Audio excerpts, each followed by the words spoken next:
What is the best preparation you can undertake for an interview on the television? How can you make sure the natural nervousness of being in front of a camera and letting the world see you at your most vulnerable doesn't get in the way of communicating your key business message? Our screens are so often full of bad interviews from badly prepared people who must watch back their performance and not only cringe, but more importantly realise how the interview has done nothing to promote what they want to promote.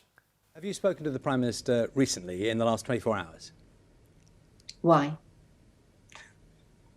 Why are you asking me that question? I'd like to know. We've communicated.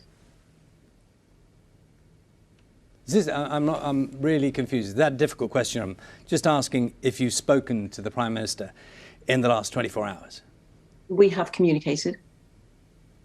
Okay. What has he communicated to you? Well, I'm not going to tell you the extent of my communications with the Prime Minister. I mean, I've answered your question. We have communicated. What is your next question? What's his mood? So even members of the UK government cabinet can get it hopelessly wrong. But it's not just politicians. Try this guy. But you just told me it was zero. Okay. Well, is it La la zero la or la la not? la la la la la la. Is it zero or not? No, I'm not going to do this. If you're going to try and trap me, I'm not going to. I'm not trapping you. You told me that there was no. You told me that there was no mercury vapour released from an amalgam filling. No, I'm not doing this. You're not doing what? Answering the questions that we told you we were going to ask you? No, you didn't tell me you were going to do it that way. Far too many businesses, big and small, spend far too much time and money on media training that simply doesn't work. My advice is don't, as a rule, use current or former journalists to deliver media training for you. They will try and teach you what a journalist wants to hear rather than what your audience needs to hear. That audience, your audience, has to be your focus.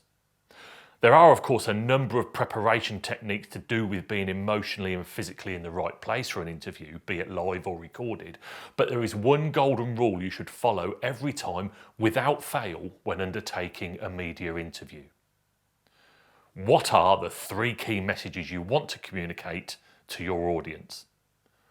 And that's it. All you need to do before any media interview is to know your 3 key messages. Why? Well, we know that people remember in threes. After all, a Mars a day makes you work, rest and play. Anything else doesn't matter. Whatever pressing, probing, investigating or challenging questions you get asked, you stick to your 3 key messages. Concerned you may get challenged on not answering the question? It hardly ever happens, and if it does, you simply repeat your key messages. Why? Because for you and your business and your customers, the questions are not the important factor. So what is? Your 3 key messages are, and that is how you can lead the life of Riley.